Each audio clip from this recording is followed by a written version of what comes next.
Hello साथियों, welcome to Google maths में आप सभी का स्वागत है। आज हम लोग एक नए टॉपिक का शुरुआत यानी नए चैप्टर का शुरुआत करने जा रहे हैं। इससे पहले हम लोग पढ़े थे ब्लड्स को हम लोग कंप्लीट किए हैं, जो कि आपको गूगल मैथ्स चैनल पे मिल जाएगा। एक्सक्रेटरी सिस्टम उत्सर्जन तंत्र भी हम लोग कंप्लीट कर लिए हैं, उसका भी एक वीडियो आप लोग को मिल गया है। ह्यूमन हार्ट का भी मिल गया है। यानी अब हम लोग आगे बढ़ रहे हैं। एनसीईआरटी का ए बुक है जो कि क्लास 10th के लिए बहुत इंपॉर्टेंट है, और क्लास 10th में एनसीईआरटी का एक चैप्टर नंबर 7 है जिसको आज हम लोग देखेंगे, जिसका नाम है नियंत्रण एवं समन्वय, कंट्रोल एंड कोऑर्डिनेशन।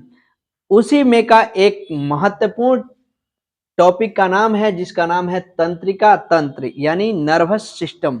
तो सबसे पहले हम लोग आज समझेंगे कि नर्वस सिस्टम क्या है। इसके बारे में ये वीडियो आप लोगों को ये सारे चीज मैंने नोट्स कर दिए हैं, जो कि फैक्ट इसका है, आप लोग देख सकते हैं। समझ रहे हैं? चलिए सबसे पहले हम लोग समझेंगे कि तंत्रिका तंत्र क्या है। तंत्रिका तंत्र एक ऐसा युक्ति है जो कि हमारे शरीर के सूचनाओं को एक जगह से दूसरे जगह भेजने का काम करता है, और नियंत्रण एवं समन्वय यानी हमारे शरीर को कंट्रोल भी करने का काम करता है, और एक दूसरे पार्ट में यानी एक दूसरे शरीर के अंगों तक भागों तक उसको क्या करने में, समन्वय यानी उसको संचालन करने में मदद करता है। तो सबसे पहले हम लोग जानेंगे तंत्रिका तंत्र, नर्वस सिस्टम। नर्वस सिस्टम यानी तंत्रिका तंत्र के इकाई को क्या कहते हैं, तो इसको न्यूरॉन कहते हैं। क्या कहते हैं? न्यूरॉन। क्या बोलेंगे?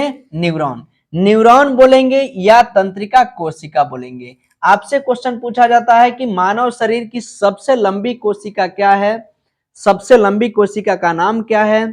तो आपको याद रहना चाहिए, मानव शरीर की सबसे लंबी कोशिका को कहते हैं हम लोग तंत्रिका कोशिका या बोलते हैं न्यूरॉन।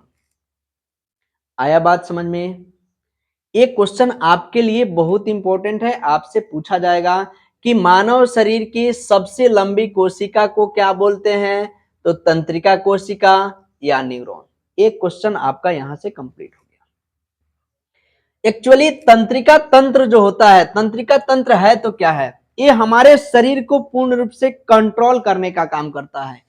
यानी कह रहा है कि तंत्रिका, तंत्रिका तंत्र, नर्वस सिस्टम।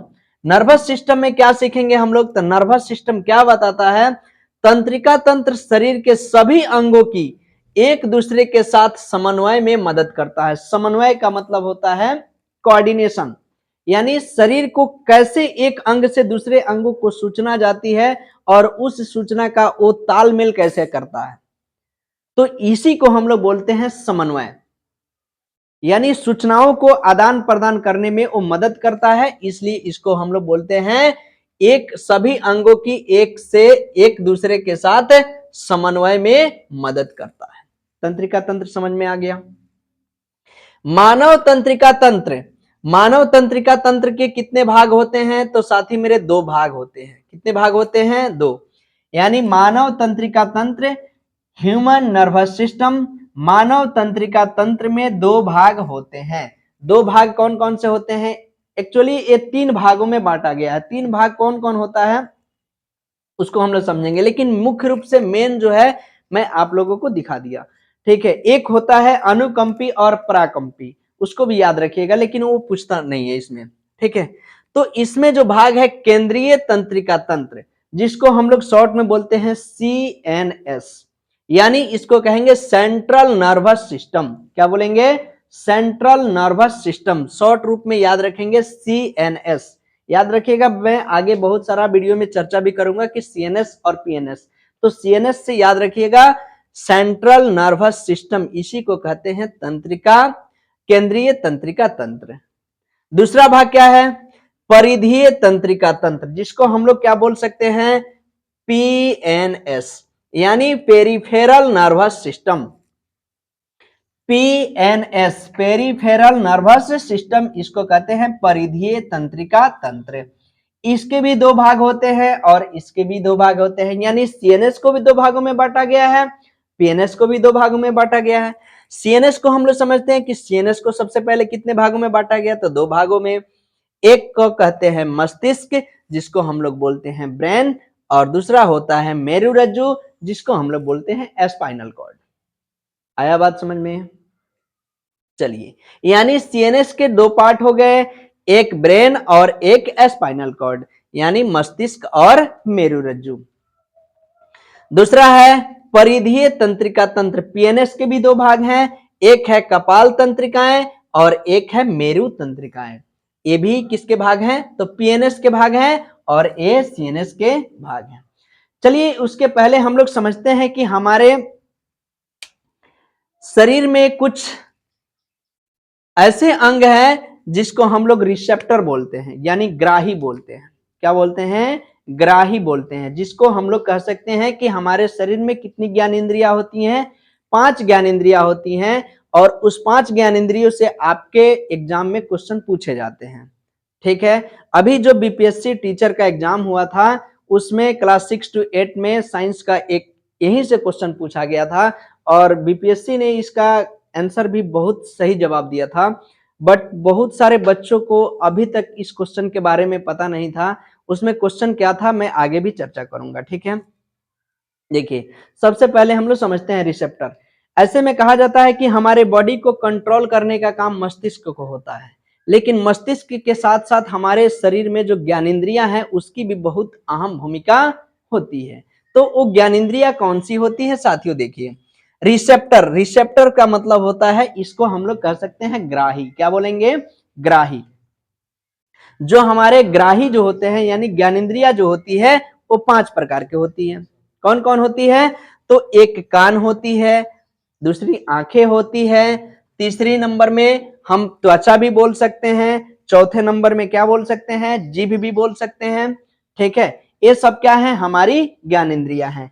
आंख, कान, नाक, जीभ, त्वचा, ये सब क्या है? ज्ञानेंद्रियां हैं।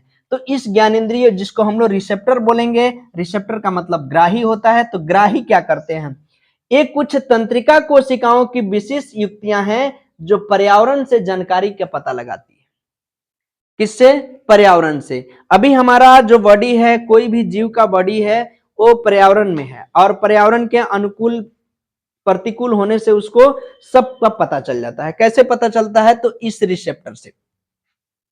एक कुछ तंत्रिका कोशिकाओं की विशेष युक्तियां हैं, यानी जो तंत्रिका कोशिका है, तंत्रिका कोशिका जिसको हम लोग न्यूरॉन बोलते हैं, उसकी कुछ युक्ति हैं जो पर्यावरण से जानकारी प्राप्त करती हैं। ये हमारी इंद्रियों में स्थित होती है, जिसको हम लोग क्या बोलेंगे? ज्ञान इंद्रिय, यानी ये हमारी इंद्रियों में स्थित होती है। जैसे एक नंबर में कान। कान पर्यावरण से क्या चीज का अनुभव करता है? एक तो सबसे पहले साउंड, ध्वनि को सुनता है कि नहीं सुनता है? आप लोग बताइएगा। कान जो होता है, इसको हम लोग कहते हैं फोनो रिसेप्टर। इंग्लिश में इसको क्या बोलेंगे? फोनो रिसेप्टर, यानी इसका मतलब है ध्वनि प्राप्त करने वाले। जो भी साउंड आप लोग सुन पा रहे हैं, इससे मैं क्लासरूम के माध्यम से आप लोग को जो यहां से वीडियो प्रोवाइड कर रहा हूं, इसके माध्यम से आप लोग जो साउंड सुन रहे हैं, ये साउंड किसके माध्यम से जा रहा है? साउंड तो ए जा रहा है, बट आप सुन किसके माध्यम से रहे हैं? तो यह आपके लिए कान है, जिसको हम लोग कहते हैं फोनो रिसेप्टर, जो कि ध्वनि प्राप्त करने वाले, ये ध्वनि प्राप्त करता है के रूप में कार्य करता है। यह सुनने में और शरीर के संतुलन बनाए रखने में मदद करता है। यही क्वेश्चन बीपीएससी ने पूछा था कि मानव शरीर को संतुलन में किसकी अहम भूमिका होती है? एक तो ऑप्शन में था ब्रेन, दूसरा ऑप्शन में था कान, और तीसरा अन्य ऑप्शन भी था। ठीक है, लेकिन बीपीएससी उसका आंसर कान चेक कराया है। बहुत लोगों ने इस पे क्या किया था? ऑब्जेक्शन रेज किया था, बट बीपीएससी ने इसको आंसर में कान ही लगाया। तो देखिए, आपके सामने यहाँ पे लिखा हुआ है कान। यह फोनो रिसेप्टर है, ध्वनि प्राप्त करने वाले यंत्र को है, ध्वनि प्राप्त करने वाला है, के रूप में कार्य करता है। यह सुनने, क्या चीज करने? सुनने और शरीर के संतुलन बनाए रखने में। ये जो दोनों काने हैं ना, ये दोनों कान हमारे बॉडी को एकदम कंस्ट्रेट करने में, संतुलन करने में भूमिका निभाती है। यहां तक ब्रेन की कार्य है, लेकिन हमारे कान का भी कार्य है शरीर का संतुलन बनाए रखने में। ठीक है, एक क्वेश्चन आपको 12 क्लास के एनसीईआरटी में आपको ये मिल जाएंगे। ठीक है, तो यहां से क्वेश्चन बना था जो कि आपको अभी बीपीएससी के एग्जाम में देखने को मिला था। ठीक है, बीपीएससी टीचर वाला में एक क्वेश्चन पूछा गया था कि शरीर का कंट्रोलर, तो मानव शरीर में जो कान भी है तो क्या करने की मदद करता है, तो शरीर के संतुलन बनाने में मदद करता है। ठीक है, चलिए दूसरी ज्ञान इंद्रिया के बारे में पता करेंगे हम लोग। आंखें। मनुष्य में आंख जो होती है ये इसको कहते हैं हम लोग, इसको कहते हैं फोटो रिसेप्टर, यानी प्रकाश प्राप्त करने वाले, यानी जो ये प्रकाश को प्राप्त करता है फोटो रिसेप्टर, और इसी से ये क्या करता है, किसी वस्तु को देखने में मदद करता है। तो देखिए यहाँ पे लिखा हुआ है यह देखने में मदद करता है, यानी आंख जो है, आंखों से हम लोग क्या करते हैं, तो किसी चीज को, किसी भी वस्तु को देख रहे हैं। कान से हम लोग क्या कर रहे हैं, सुन पा रहे हैं, है कि नहीं। तो ये है आपके आंख जो है ये फोटो रिसेप्टर का काम करती है, जो कि देखने में मदद करती है। अगला ज्ञान इंद्रियों के बारे में पता करेंगे तो वो है त्वचा। अगला हम लोग देखेंगे त्वचा, स्किन जो है, स्किन क्या काम क्या है, तो ये इसको कहते हैं थर्मो रिसेप्टर। क्या बोलते हैं, थर्मो रिसेप्टर, जो कि तापमान को पता लगाता है, यानी तापमान इससे हम लोग पता कर सकते हैं, तापमान महसूस करते हैं। जैसे तापमान में टेम्परेचर बढ़ जाता है तो गर्मी महसूस होती है, टेम्परेचर घट जाता है तो ठंडक महसूस होती है, यानी गर्मी, सर्दी और स्पर्श, कोई चीजें हमारे शरीर में टच कर रहा है, छू रहा है, स्पर्श कर रहा है, तो उसको भी पता हमारे किस ज्ञानेंद्रियों से पता चलता है, तो वो ज्ञानेंद्रिय का नाम है, जिसका नाम है त्वचा, स्किन बोल सकते हैं। चलिए अगला है जीभ, यानी जीभ भी हम लोग का एक ज्ञानेंद्रियों के अंतर्गत आता है, जिसको हम लोग बोलते हैं टंग। यह स्वाद रिसेप्टर है। क्या है, ये स्वाद रिसेप्टर है। जीभ से आपको क्या पता चलता है, आपको भी पता होगा, बिल्कुल, ये परीक्षण की भावना का काम करता है, जिससे आपको स्वाद का पता चल सके। कोई किसी चीज का स्वाद मीठा लगता है, खट्टा लगता है, कड़वा लगता है। आप लोग कमेंट बॉक्स में बताइएगा कि जीभ के किस भाग से मीठा का अनुभव होता है, किस भाग से नमकीन का, और किस भाग से कड़वे का अनुभव होता है। मैं आपको इसी गूगल मैथ्स चैनल पे आपको जब पढ़ाया था पाचन तंत्र, तो उसमें सारी चीज जो मुंह से पाचन की प्रक्रिया शुरू हुई थी, तो उसमें मैंने बताया था। आप लोग जाकर के देख सकते हैं, वो वीडियो इसी चैनल पे अपलोड है, आप लोग को वहां से मिल जाएगा पूरी जानकारी कि जीभ के किस हिस्से से नमकीन, किस हिस्से से कड़वा, और किस हिस्से से खट्टा का अनुभव प्राप्त होता है। तो जीभ क्या करता है, तो ये स्वाद रिसेप्टर है, ये परीक्षण की भावना का से काम करता है, जो कि स्वाद का पता लगाता है। जीभ एक और चीज में मदद करता है, हमारे शरीर में जो भोजन का पाचन होता है, पाचन भोजन जैसे हम लोग करते हैं, तो मुंह में भोजन को, लार को, स्लाइवरी ग्लैंड से जो लार ग्रंथि होती है, उससे लार जो स्रावित होता है, उस लार को भोजन में मिक्स करने में भी मदद करता है। लेकिन यहाँ पे ज्ञानेंद्रियों की बात हो रही है, तो ये हमें एक्चुअल रूप से स्वाद का पता लगाता है। चलिए अब हम लोग का हेडिंग होगा मानव मस्तिष्क। मानव मस्तिष्क का मतलब है ह्यूमन ब्रेन, जो कि ये ब्रेन दिखाई दे रहा है ना, ये पूरा मस्तिष्क है। और ये मस्तिष्क कहाँ स्थित होता है, तो देखिए मस्तिष्क जो होता है कपाल अस्थि के नीचे, इस कपाल अस्थि के नीचे है, या कपाल गुहा में होता है। ठीक है, समझ में आ गया बात। मानव मस्तिष्क का जो वजन होता है वो हमारे पूरे शरीर के सामान्य वजन का 2% होता है। कितने परसेंट होता है, अब हमारा बॉडी मान लीजिए 70 केजी का है, 70 किलो का है, तो उसका 2% भाग क्या होगा, हमारा वो जो ब्रेन का हिस्सा होगा। ठीक है, मान लीजिए 100 किलो का है, तो हमारा ब्रेन कितने केजी का हो जाएगा। ठीक है, तो ब्रेन इसका 2% हिस्सा है, तो 2 केजी का ब्रेन हो सकता है। पुरुषों में ब्रेन की कितनी वजन होती है, तो पुरुष में एक क्वेश्चन आपसे बहुत इंपॉर्टेंट है, जो भी मैंने क्वेश्चन यहाँ पे लिखा है ये आपको इंपॉर्टेंट है, वीवीआई क्वेश्चन है, आपसे ऑब्जेक्टिव में पूछे जाते हैं, तो इस चीज को ध्यान में रखना है। पुरुषों में मस्तिष्क का वजन कितना होता है? तो मात्र 1400 ग्राम होता है। कितना होता है? 1400 ग्राम। ऐसे में अगर ऑप्शन में आपको 1350 से 1400 मिलता है तो आपको बेहिचक उसको टिक कर देना है, कोई दिक्कत नहीं है, क्योंकि पुरुषों में औसत वजन जो होता है वह 1400 ग्राम होता है। पुरुषों की अपेक्षा थोड़ा सा कम, कितना? थोड़ा सा कम महिलाओं के ब्रेन का वजन होता है, मस्तिष्क का वजन होता है, जो महिलाओं में होता है ये 1300 ग्राम होता है। लगभग 100 ग्राम या 50 ग्राम का डिफरेंट होता है, जो कि ये आपको दिखाई दे रहा है। सर पुरुष और महिला में तो बता दिए, हर किताब में भी मिल जाता है। बालक में कितना होता है? बालक में छोटे बालक में मस्तिष्क का क्या होता है, उसका वजन कितना होता है? तो उसका वजन 300 से लेकर के 400 ग्राम बालक में मस्तिष्क का वजन होता है। रेंज क्या होती है, परास क्या होती है? रेंज का मतलब होता है उच्च सीमा निम्न सीमा, है ना? तो निम्न सीमा 1300 से अधिकतम 1400, इसके बीच में मस्तिष्क का वजन होता है। तो 1250 भी हो सकता है और 1400 तक हो सकता है, 1350 भी हो सकता है। यानी मैंने बताया कि हमारे शरीर के सामान्य वजन का 2% हिस्सा किसका होता है? तो ब्रेन का होता है। ठीक है, आप लोग कमेंट बॉक्स में बताइएगा कि हमारे शरीर में ब्लड की जो मात्रा होती है पूरे शरीर का कितना परसेंट होती है। ठीक है, चलिए एक क्वेश्चन जो भी मैंने आप लोगों से बोल रहा हूँ, क्वेश्चन को जवाब जरूर दीजिएगा, ताकि उससे आपको और ज्यादा उस क्वेश्चन को जब खोजिएगा, उसको अगर याद होगा तो आपको एक बार रिकैप भी हो जाएगा, है कि नहीं? ये सारे क्वेश्चन पूछे जाते हैं। और ब्लड का पीएच मान कितना होगा इसको भी बताइएगा। चलिए, औसत कितना होता है? तो औसत जो होता है वो 1300 से 1400 ग्राम मस्तिष्क का औसत वजन होता है, कि तो 1300 होगा या तो 1400 होगा, इसी के बीच में औसत होता है। मानव जो ब्रेन होता है, मस्तिष्क होता है, उस मस्तिष्क में सबसे ज्यादा 60%, 60% सबसे ज्यादा हिस्सा किसका होता है? फैट का होता है, वसा का होता है। मस्तिष्क में सबसे ज्यादा वसा होता है।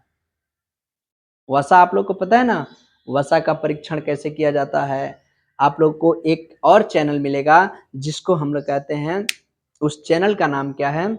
Sunrise classes. स्पेशल आपको साइंस का उस पे वीडियो अपलोड है, आप लोग देख सकते हैं। और उसमें आपको मैंने ये जो वसा का परीक्षण कैसे किया जाता है, जब किसी खाद्य पदार्थ को अगर उसको पेपर पे रख करके उसको जब हम लोग कूट देते हैं, यानी उसको जब दबाते हैं, तो उसमें से तेल की तरह चिपचिपा द्रव निकलता है। अगर उसको हम लोग पौष्टिक भोजन के रूप में ले रहे हैं, यानी भोजन के रूप में ले रहे हैं, तो उसमें सबसे ज्यादा किसकी मात्रा होगी? तो वसा की मात्रा होगी। जैसे आप लोग खाते हैं, काजू भी खाते हैं, बादाम भी खाते हैं कि नहीं खाते हैं, मांस खाते हैं, इस सब में जो भी तैलीय पदार्थ होते हैं उसमें सबसे अधिक मात्रा वसा की होती है, फैट होती है। और इस वसा की सबसे अधिक मात्रा हमारे शरीर में कहाँ है? तो ऐसे तो कहा जाता है कि हमारे त्वचा के जस्ट नीचे वाले भाग में वसा का सबसे ज्यादा संचार होता है, लेकिन आज समझ लीजिए कि ब्रेन जो है, मस्तिष्क है, इसका 60% भाग सबसे ज्यादा वसा होता है, फैट होता है। आया बात समझ में? चलिए बहुत अच्छा। सर और भी कुछ होती है मस्तिष्क में, और भी कुछ होती है हमारे शरीर में। जो मस्तिष्क जो है, मस्तिष्क उसमें सबसे ज्यादा सोडियम, क्या? सोडियम, सोडियम को कहते हैं SODIUM। आप लोग पढ़े होंगे कि चाकू से काटा जाने वाला धातु सोडियम, पढ़े हैं ना? आपसे क्वेश्चन पूछा जाएगा। यही जो सोडियम है ये सबसे ज्यादा खनिज के रूप में हमारे ब्रेन में होता है। कौन होता है? सोडियम भी होता है, वसा 60% होता है। हमारा मस्तिष्क जो होता है वो पूरे बॉडी का 20% हिस्सा, जितने हम लोग ऑक्सीजन ग्रहण करते हैं उसका 20% हिस्सा ऑक्सीजन ग्रहण कर लेता है मस्तिष्क। वहां से वो क्या कर लेता है? उपयोग कर लेता है। मस्तिष्क जो है वो 20% ऑक्सीजन का उपयोग करता है, प्लस में ग्लूकोज का भी उपयोग ज्यादातर करता है। आप लोग सुने होंगे कि सबसे ज्यादा एनर्जी की जरूरत किसकी होती है? जो मानसिक रूप से काम करता है या शारीरिक रूप से काम करता है? आप लोग बोलेंगे कि सर जी शारीरिक रूप से जो काम करता है उसको जल्दी जल्दी एनर्जी की आवश्यकता होती है। जो मेहनत करते हैं, खेतों में हल चलाते हैं, कुदाल चलाते हैं, बोझ ढोते हैं, वो तो शरीर से मेहनत कर रहे हैं। लेकिन जो बेसिकली रूप से ब्रेन से काम करते हैं, मस्तिष्क से काम करते हैं, उनको भी सबसे ज्यादा ऊर्जा की आवश्यकता होती है, क्योंकि वहां से सबसे ज्यादा ऊर्जा खर्च होती है। ठीक है, जो मैंने पीछे वाला जो वीडियो आप लोगों का पढ़ाया था, जिसको हम लोग कहते हैं ह्यूमन हार्ट, हृदय, तो मैंने बताया था कि उसमें जो व्यक्ति मतलब जो हड्डी से, यानी हड्डी से जो काम होती है, हड्डी हड्डी वाले अंग से जो काम होती है, वो जल्दी से थकान हो जाती है, उसमें जल्दी से थकावट आ जाती है। बट जो मांसपेशियों से बनी है, यानी मांसपेशी से काम करते हैं, तो उससे में जल्दी थकावट नहीं होती है या होती भी नहीं है। जैसे हमारा हृदय धड़क रहा है, जन्म से लेकर जन्म से पहले से धड़क रहा है और लास्ट टाइम तक धड़कते रहता है, कभी रुकता है क्या बताओ? कभी थकता है नहीं। लेकिन हड्डी यानी हाथ से हम काम करते हैं, पैर से दौड़ते हैं, तुरंत दौड़ेंगे, थक जाएंगे, हार जाएंगे, है कि नहीं है? तो यह एक सामान्य प्रक्रिया है जिससे हमारा ह्यूमन चलता है। जो मांसपेशियों से बनी है उसमें थकावट कम होती है, और उसको हड्डी से जो बनी है उसमें थकावट ज्यादा होती है। तो 20% ऑक्सीजन हमारा ब्रेन जो है उपयोग करता है। ग्लूकोज का भी उपयोग करता है। ग्लूकोज का केमिकल फार्मूला क्या होता है? ग्लूकोज का केमिकल फार्मूला होता है C6H12O6।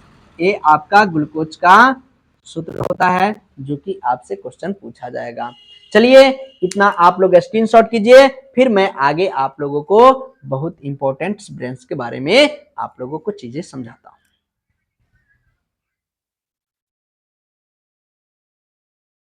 चलिए, अब नेक्स्ट टॉपिक हमारा ब्रेन है।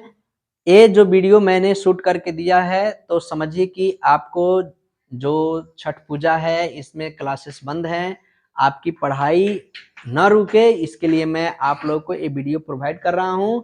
आप लोग जितने भी 10th क्लास के स्टूडेंट्स हैं, वो सभी लोगों के लिए वीडियो बहुत इंपॉर्टेंट होगा। आप लोग जब तक क्लासेस बंद हैं तब तक आप लोग घर पे इस वीडियो को देखिए और इसका नोट्स भी बना सकते हैं, आपके लिए बहुत हेल्पफुल रहेगा। तो आइए समझते हैं हम लोग ब्रेन के बारे में। मस्तिष्क क्या है?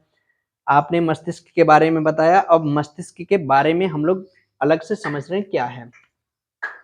मस्तिष्क की जो झिल्ली होती है, मस्तिष्क जो है इसमें झिल्ली होती है, उस झिल्ली को हम लोग क्या कहते हैं? तो उस झिल्ली को कहते हैं मेनिंजेस झिल्ली। क्या बोलते हैं? मेनिंजेस झिल्ली। याद रखिएगा, मस्तिष्क की झिल्ली को क्या कहते हैं? मेनिंजेस झिल्ली कहते हैं। ये इसी झिल्ली में बंद होता है। मस्तिष्क जो होता है उसके आवरण जो होता है वही आवरण कहलाता है मेनिंजेस। आया बात समझ में? अगर इसमें कोई रुकावटें होती है, कोई दिक्कतें आती है, प्रॉब्लम्स आती है, तो उससे इसमें एक रोग हो जाता है जिसको हम लोग कहते हैं मेनिंजाइटिस। मेनिंजाइटिस रोग किससे संबंधित है? तो मस्तिष्क से संबंधित है। मेनिंजाइटिस मेनिंजाइटिस नामक बीमारी होती है जब मेनिंजेस नामक झिल्ली में कोई अवरोध उत्पन्न होता है, जिसके कारण मेनिंजाइटिस हो जाती है। तो आपसे क्वेश्चन पूछा जाता है कि मेनिंजाइटिस बीमारी कहाँ होती है, तो आपको याद रखना है कहाँ होती है, तो ये मस्तिष्क में होती है। ठीक है, चलिए, मस्तिष्क में कितनी परत होती हैं? 3 परत होती है, यानी इस झिल्ली में, मस्तिष्क की जो झिल्ली होती है 3 परतों की बनी होती है। वो 3 परत कौन कौन सा होता है? एक होता है ड्यूरामेटर, एक होता है एरेक्नॉइड, और तीसरा होता है पायामेटर। ठीक है, मस्तिष्क की झिल्ली कितनी परतों की बनी होती है? 3 परतों की होती है, जिसको फर्स्ट को कहते हैं ड्यूरामेटर, दूसरा को कहते हैं एरेक्नॉइड, और तीसरा को बोलते हैं पायामीटर। ये जो झिल्ली होती है, झिल्ली का जो बाहरी परत है, ये सबसे बाहरी परत होती है, जिसको हम लोग कहते हैं ड्यूरामेटर। जो बाहरी परत, बाहरी झिल्ली जो होती है, उस झिल्ली जो होती है वो, उसकी जो मोटापा होती है उसमें थोड़ा सा मोटा होता है। वो झिल्ली जो कैसी होती है? मोटी होती है और अपारदर्शी झिल्ली होती है। एरेक्नाइड भी होती है, ये मस्तिष्क के जो मेन झिल्ली है, 3 परत है, उस 3 परत में ये मध्य झिल्ली होती है, ठीक है। और ये पायामीटर जो होता है इसको आंतरिक झिल्ली बोलते हैं। और एक कैसी झिल्ली होती है तो पारदर्शी होती है, पारदर्शी झिल्ली होती है। तो 3 झिल्ली समझ गए, 3 परत समझ गए, एरेक्नाइड, एरेक्नाइड, ड्यूरामेटर और पायामीटर, ठीक है। सबसे बाहरी झिल्ली, मध्य झिल्ली और आंतरिक झिल्ली। पूछा जाएगा कि मस्तिष्क के 3 परत होते हैं कौन कौन, तो ड्यूरामेटर, एरेक्नाइड और पायामीटर, याद रखिएगा। पूछेगा कि एरेक्नाइड क्या है तो ये मध्य होता है, मध्य झिल्ली होती है। ड्यूरामेटर क्या है तो बाहरी झिल्ली होती है। और पायामीटर क्या है तो ये आंतरिक झिल्ली होती है। ऐसे में एक्चुअली हमारा मस्तिष्क जो होता है वह एक बॉक्स में ही फिट है। जैसे आप लोग देखते हैं ऑनलाइन आजकल शॉपिंग वगैरह करते हैं तो सबसे ज़्यादा देखते हैं कि मोबाइल्स हो गया, डिजिटल वॉच हो गए, उसके बाद से बहुत सारे कांच वाले सामान जो आते हैं तो आप लोग देखते हैं उसको कैसे पैकिंग किया रहता है ना। उसके बीच में ऐसे डब्बा होता है और उसके बीच में थर्मोकोल पूरा इसमें ऐसे लगाया रहता है और इसमें आपका अंदर ही अंदर मोबाइल फोन या कोई भी आपके उपकरण डिवाइस जो होते हैं वो सब सेफ होते हैं। और इसको पूरा ऐसे अटैच किया जाता है ताकि ये पूरा पूर्ण रूप से ये हिल ना सके, ठीक है। नहीं तो हिलने की वजह से इसमें क्या हो सकता है, स्क्रैच आ सकती है, फूट भी सकता है कि नहीं है। इसलिए तो ये मस्तिष्क भी हमारा कुछ ऐसा ही सेट किया जाता है। और मस्तिष्क का ये भी एक आवरण ही है जो कि ये जो एक क्रेनियम नामक हड्डी के अंदर होती है, उसको उस हड्डी को हम लोग हड्डी नहीं बोलते, क्रेनियम बोलते हैं। क्रेनियम क्या बोलते हैं, क्रेनियम। तो उसमें ये हड्डी कुछ अलग ही होती है। तो क्रेनियम बॉक्स में होता है, मस्तिष्क स्थित होता है, ठीक है। आइए, मानव मस्तिष्क के कितने भाग होते हैं, तो मानव मस्तिष्क 3 भागों से मिलकर बना होता है। कितने भागों से बना होता है, 3 भागों से बना होता है। हम लोग का मस्तिष्क जो है वो 3 भाग में डिवाइड है, ठीक है। उस मस्तिष्क को क्या कहेंगे, तो सबसे पहले एक को बोलेंगे फोर ब्रेन, दूसरा को बोलेंगे हिंड ब्रेन और तीसरा को बोलेंगे मिड ब्रेन, ठीक है। यानी एक मस्तिष्क को 3 भागों में डिवाइड किया गया है। तीनों का अलग अलग काम है, तीनों का अलग अलग सब कुछ है, फंक्शन भी है। चलिए, मस्तिष्क 3 भागों से मिलकर बना है। पहला भाग को क्या कहते हैं, अग्र मस्तिष्क, जिसको इंग्लिश में बोलेंगे फोर ब्रेन। क्या बोलेंगे, फोर ब्रेन। दूसरा क्या है, पश्च मस्तिष्क। पश्च मस्तिष्क को क्या बोलते हैं, हिंड ब्रेन बोलते हैं। और मध्य मस्तिष्क को मिड ब्रेन बोलते हैं, ठीक है।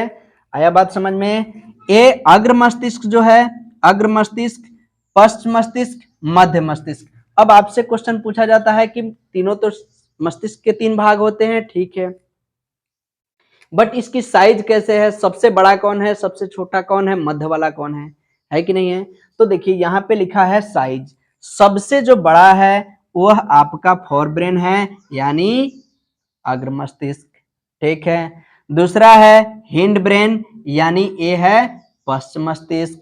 और तीसरा है मिड ब्रेन, यानी मध्य मस्तिष्क, ठीक है। ये साइज में सबसे बड़ा है, उसके बाद ए है और सबसे छोटा ए है। आया बात समझ में। चलिए, अब हम लोग समझेंगे मस्तिष्क के जो 3 भाग में है उसके एक भाग को हम लोग कहते हैं अग्र मस्तिष्क। और अग्र मस्तिष्क कहे तो इसको कहेंगे फोर ब्रेन, ठीक है। एक और नाम से इसको जानते हैं, उसका क्या नाम है, आइए इसके बारे में जानते हैं। इसको कहते हैं प्रोन्सेफेलॉन। क्या कहते हैं, अग्र मस्तिष्क का एक अन्य नाम है जिस नाम से किसको कहते हैं, इसका क्या नाम है, प्रोन्सेफेलॉन। क्या कहते हैं, प्रोन्सेफेलॉन। अगर आपसे अग्र मस्तिष्क ना पूछे, अगर कहेगा प्रोन्सेफेलॉन के बारे में बताइए, तो आपको समझना है कि अग्र मस्तिष्क है, क्योंकि अग्र मस्तिष्क को प्रोन्सेफेलॉन के नाम से भी जाना जाता है। अग्र मस्तिष्क के कितने भाग होते हैं, अगर अग्र मस्तिष्क के भाग पूछेगा तो 2, ठीक है। कहीं कहीं ऑप्शन में 3 भी दे देगा, तो आप उससे घबराइएगा मत, क्योंकि 3 भाग है, ये 2 भागों से मिलके बना है। मैं आप लोग को समझाता हूं। देखिए, ये अग्र मस्तिष्क है, इसको 3 भागों में बांटा गया है। वो 3 भाग कौन कौन से है समझते हैं, ठीक है। ए सेरिब्रम है, और सेरिब्रम को यहाँ पे ए डायनसेफ्लॉन, जो मैंने दूसरा भाग लिखा है ना, इसको नहीं हटा करके सीधे लिखेगा कि अग्र मस्तिष्क के 3 भाग है, एक सेरिब्रम लिखेगा, दूसरा लिखेगा थैलेमस और तीसरा हाइपोथैलेमस। लेकिन ये बात आप लोग जानिए कि ये थैलेमस और हाइपोथैलेमस जो है ये डायनसेफ्रॉन का भाग है, न कि ये अग्र मस्तिष्क का भाग है। आया बात समझ में? चलिए, अग्र मस्तिष्क को अब हम लोग बांटेंगे 2 भागों में। दिखाई दे रहा है? अच्छा से क्लियर आ रहा है ना? चलिए, अग्र मस्तिष्क को 2 भागों में बांटते हैं। अग्र मस्तिष्क को मस्तिष्क का मुख्य भाग भी बोलते हैं, यानी जितना हमारा मस्तिष्क 3 भागों में डिवाइड है ना, 3 भागों में मुख्य भाग है ये अग्र मस्तिष्क को ही कहते हैं। ठीक है, मुख्य भाग है, इसके 2 भाग हैं, एक सेरिब्रम जिसको हिंदी में हम लोग बोलते हैं परम मस्तिष्क, एक होता है डायनसेफ्लॉन जिसको हम लोग इंग्लिश में डायनसेफ्लॉन के नाम से ही जानते हैं। आया बात समझ में? ये सेरिब्रम क्या है सर? मस्तिष्क यानी अग्र मस्तिष्क का ये एक हिस्सा है जो कि पूरे मस्तिष्क का 2/3 भाग है। यानी मस्तिष्क को 3 भागों में बांटा गया ना, 3 भागों में 2 भाग केवल और केवल क्या है? ये सेरिब्रम यानी परम मस्तिष्क है। क्या सर इतना ही है? नहीं, और भी बताता हूं। इसको मेमोरी स्टोरेज के नाम से जानते हैं। जैसे जो भी चीजें आप पढ़ते हैं, जो स्मरण करते हैं, याद करते हैं, जो आपको चीजें याद रहती है, वो सारा स्टोर करने का काम किसका है? तो सेरिब्रम यानी परम मस्तिष्क का काम है ना? आपको कोई चिंता हो रही है कि आने वाला एग्जाम में मैं पास करूंगा कि नहीं करूंगा, ये दिन प्रतिदिन आपको टेंशन और ज्यादा बढ़ रही है। जितना ही समय आपका करीब आ रहा है, प्रेशर, टेंशन, सारी चीज बढ़ रहे हैं। उसका चिंतन करने का काम किसका है? तो सेरिब्रम का काम है। ठीक है, जो हमारे हाथ चल रहे हैं, हमारे पैर चल रहे हैं, यानी जो ऐच्छिक पेशियां होती हैं, वॉलेंट्री मसल्स, जो हमारी इच्छा के अकॉर्डिंग काम करती है, उस सबका कंट्रोलर किसके पास है? तो वो इसी के पास है, सेरिब्रम मस्तिष्क के पास। ठीक है, और भी इसको क्या कहते हैं?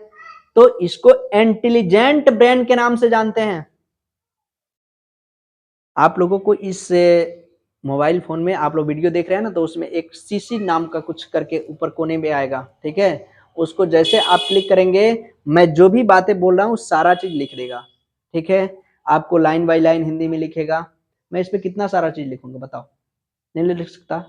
तो आप लोग वहां से क्लिक कर देना, वीडियो को कोने में देखना, कोने में एक सीसी आएगा यूट्यूब पे, और उस सीसी को क्लिक करना। सीसी जैसे क्लिक करोगे, नीचे मैंने जो जितनी सारी बातें आप लोग को बोल के बता रहा हूँ वो सारी चीजें लिखेंगे, और उसको आप लोग कॉपी में नोट कर सकते हैं।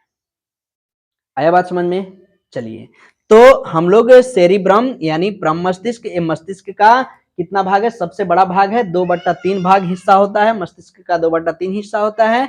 और इसको हम लोग इंटेलिजेंट ब्रेन भी जानते हैं, यानी जो बुद्धिमत्ता शक्ति होती है उसी को इंटेलिजेंट ब्रेन बोलते हैं। और मेमोरी स्टोरेज यानी स्मरण शक्ति भी यही करता है, और ये चिंतन भी करता है, और ऐच्छिक पेशियों पे कंट्रोल का काम किसका है? तो ये है अग्र मस्तिष्क का पहला भाग, सेरिब्रम यानी परम मस्तिष्क। आया बात समझ में? चलिए, अग्र मस्तिष्क का दूसरा भाग क्या है सर? डायनसेफ्लॉन। डायनसेफ्लॉन के कितने भाग होते हैं?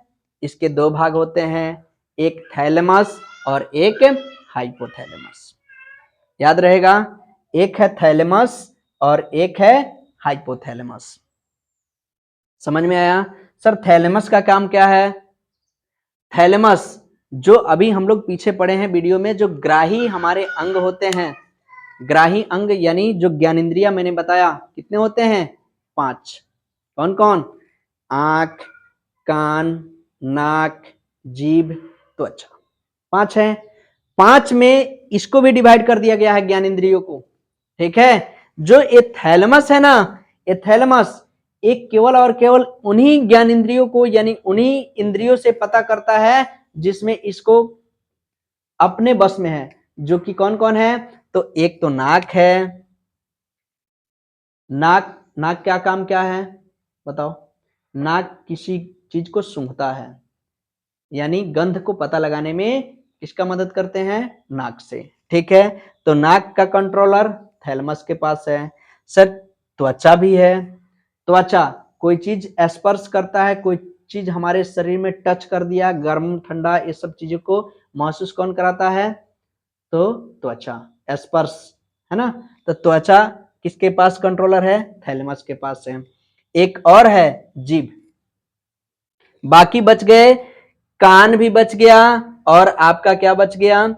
आंख भी बच गया, वो अलग हम लोग जानेंगे। ठीक है, तो नाक, त्वचा और जीभ, ये थैलेमस इसको कंट्रोलर का काम करता है और इसका रिसेप्टर यही चीजें समझ पाता है और ये मस्तिष्क को पहुंचाता है।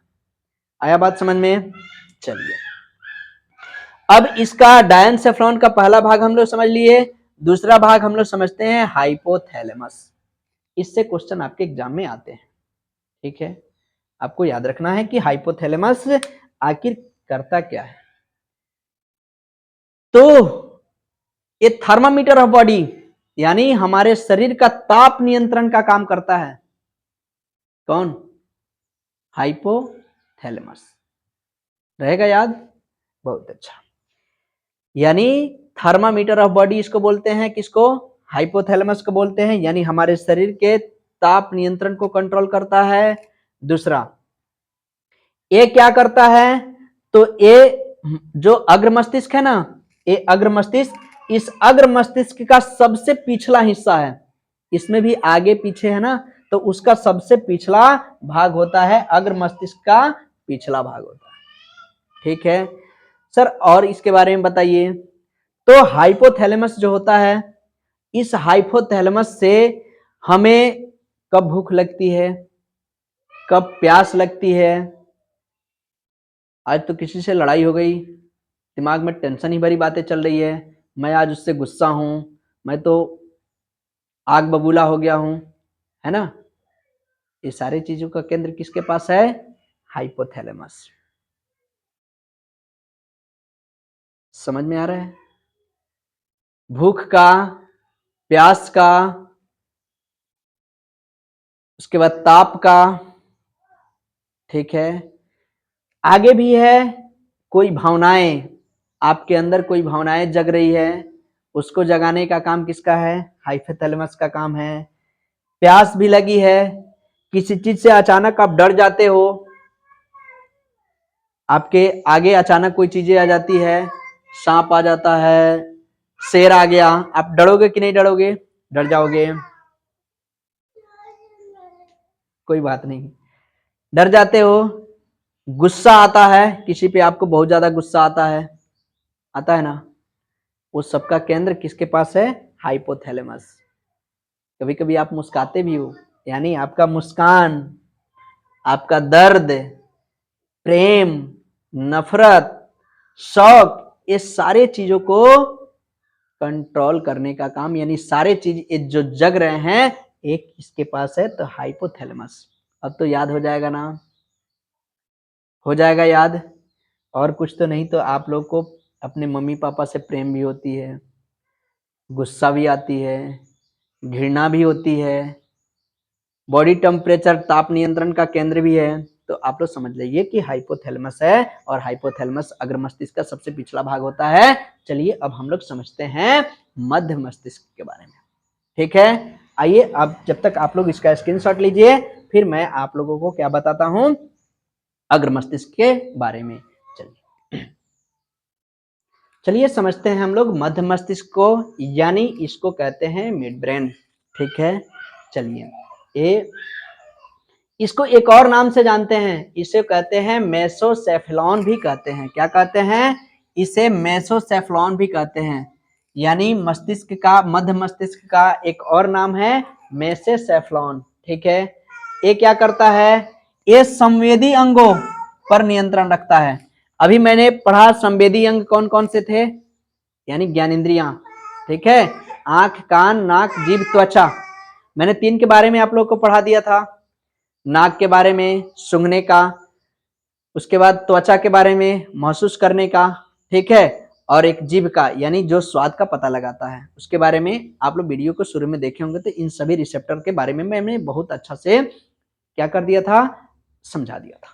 ठीक है, चलो, तो कुछ संवेदी अभी अंग है उस पर नियंत्रण करने का काम करता है। तो 3 को मैंने बता दिया कि 3 तो थैलेमस के पास है, 2 किसके पास है, तो 2 है मध्य मस्तिष्क, और मध्य मस्तिष्क में 2 है कौन कौन, एक है आंख और एक है कान। आंख से आप लोग क्या करते हो, किसी वस्तु को देखने में सुग्राही, यानी आंख जो है किसी वस्तु को देखने के लिए सुग्राही है। आप लोग वीडियो देख रहे हैं तो आप लोग आंख से देख रहे हैं और वीडियो सुन रहे हैं, मेरे आवाज को सुन पा रहे हैं आप लोग अपने मोबाइल फोन के माध्यम से, तो उसका काम कान का है। आया बात समझ में? तो आप लोग अगर इस सुनाई दे रहा है तो मेरा एक और बात है कि आप सुन रहे हैं तो अपने सुने हुए चीजों से अपने शरीर के एक हाथ की जो अंगुली है उसको सूचना भेजिए कि इस वीडियो को लाइक कर दे। ठीक है, अगर आप लोग को ये सूचनाएं पहुंच रही है, मेरे साउंड आप लोग को सुनाई दे रही है, तो आप लोग अपने मस्तिष्क को सूचना दीजिए कि ये ऐच्छिक पेशियां अपने हाथ को इस वीडियो को लाइक करने के बटन पे और चैनल को सब्सक्राइब करने पे एक बार क्लिक कर दीजिए। ठीक है, आइए चलिए, ये दिमाग का सबसे छोटा भाग है कौन, तो मैंने बताया कि साइज में सबसे बड़ा क्या होता है, फोर ब्रेन होता है, फिर दूसरा भाई उसका हिंड ब्रेन है और तीसरा मिड ब्रेन है ना। तो ये मध्य मस्तिष्क हम लोग पढ़ते हैं, तो यह मस्तिष्क का सबसे छोटा भाग है। याद रखिएगा, ये क्वेश्चन आपसे पूछा जाएगा कि मस्तिष्क का सबसे छोटा भाग क्या होता है, तो मध्य मस्तिष्क होता है। मस्तिष्क का सबसे बड़ा भाग क्या होता है, अग्र मस्तिष्क होता है। ठीक है, तो बीच वाला तो आपको पता ही चल गया कि उसको मध्य मस्तिष्क कहते हैं। इस मध्य मस्तिष्क के 2 भाग होते हैं, एक होता है कर्पोरा क्वाड्रिजेमिना और एक होता है सेरिब्रल पेडंकल।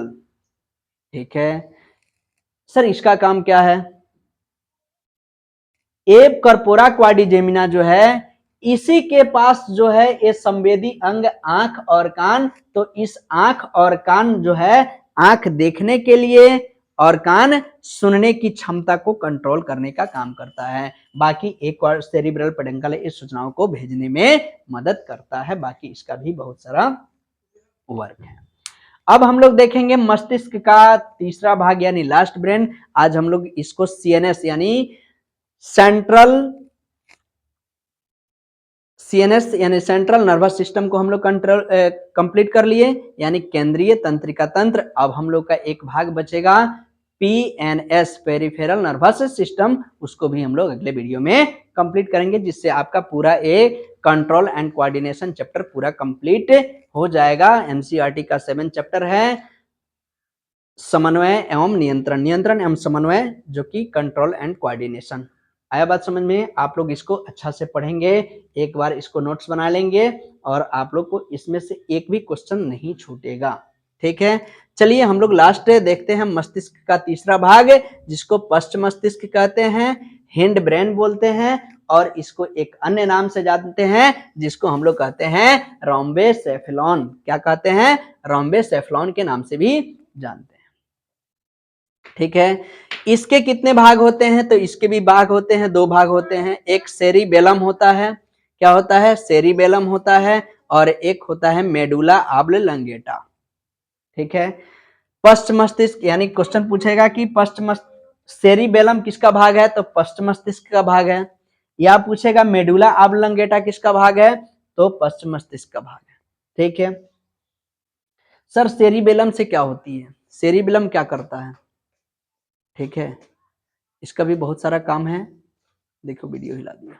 चलो, सेरिबेलम जो है ये शरीर का संतुलन, यानी जो हमारा शरीर कंट्रोल है। मैंने आप लोग को एक वीडियो में उसी लास्ट में बताया था, शुरू में बताया था कि हमारी कान जो है संतुलन का काम करती है, बट ब्रेन का भी काम है कि संतुलन बनाए रखना। ठीक है, तो पश्च मस्तिष्क जो होता है, पश्च मस्तिष्क का एक भाग है सेरिबेलम, ये भी शरीर के संतुलन बनाता है और ऐच्छिक पेशियों पे नियंत्रण का काम करता है। आया बात समझ में? ये जो सेरिबेलम है, अगर कोई व्यक्ति ज्यादा मात्रा में शराब का सेवन कर रहा है, शराब पीता है, तो सबसे पहले मस्तिष्क का कौन सा भाग उसका प्रभावित होता है, तो यही सेरिबेलम प्रभावित होता है, उसको इफेक्ट पड़ जाता है, उसमें तरह तरह की परेशानी हो सकती है। सेरिबेलम को क्या कहते हैं, इसको हम लोग छोटा दिमाग के भी नाम से जानते हैं। छोटा दिमाग क्या बोलते हैं? छोटा दिमाग। सेरिबेलम को क्या बोलेंगे? छोटा दिमाग भी बोलते हैं। सेरिबेलम को हम लोग बोलते हैं जीवन का पेड़। क्या बोलते हैं? जीवन का पेड़। आया बात समझ में? क्योंकि ये सारे चीज कंट्रोल का काम, शरीर का संतुलन बनाना, इच्छित पेशियों पर नियंत्रण करना, तो ये जीवन का पेड़ के नाम से भी जाना जाता है। किसको? सेरिबेलम को। मेडुला ऑब्लंगेटा, इसका काम क्या है? इसका काम है जो श्वसन कर रहे हैं ना, श्वसन पे नियंत्रण करना। जो हमारे शरीर में भोजन का पाचन हो रहा है, जो चीजें खाद्य पदार्थ जो खाया जाता है, उस खाद्य पदार्थों का उपापचयन, मेटाबॉलिज्म जो करने का काम है, उसका कंट्रोल कौन कर रहा है? Medulla oblongata. क्या सर इस सब पे भी मस्तिष्क का वर्क है? यस, मस्तिष्क का वर्क है। भोजन नियंत्रण, भोजन निगलना, जो हम लोग भोजन निगलते हैं तो वो पश्च मस्तिष्क का भाग है। मेडुला ऑब्लंगेटा का काम है, उसके कारण होता है। हमें उल्टी आती है ना? आपको भी उल्टी आती होगी, वोमिटिंग। जो उल्टी का नियंत्रण भी इस पे होता है, इसका काम है, इसको करना है। हृदय स्पंदन, हार्ट बीट, यानी जो हमारा हृदय धड़क रहा है, हार्ट बीट कर रहा है, बच्चों का कर रहा है, ठीक है? तो ये हार्ट बीट का मेडुला ऑब्लंगेटा। अचानक खांसी या छींक, इन सब पे भी ये मेडुला ऑब्लंगेटा का क्या होता है? ये नियंत्रण होता है, उस पे ये काम करता है, उसके साथ ये सूचनाएं होती है। तो आज हम लोग समाप्त कर लिए CNS, सेंट्रल नर्वस सिस्टम, यानी केंद्रीय तंत्रिका तंत्र को हम लोग पढ़ लिए। अब बाकी जो है PNS, यानी पेरिफेरल नर्वस सिस्टम, यानी परिधीय तंत्रिका तंत्र को अगले वीडियो में हम लोग देखेंगे। तब तक के लिए आपको ये वीडियो देखना है और इस वीडियो को एक अपने से क्या करना है, इसका नोट्स बनाना है और नोट्स को याद करना है। फिर हम लोग मिलेंगे जो छठ पूजा के बाद जो फिर क्लासेस चलेगी, तब तक मैं आप लोग को इसी के माध्यम से, इसी चैनल के माध्यम से आप लोग को वीडियो प्रोवाइड करूंगा।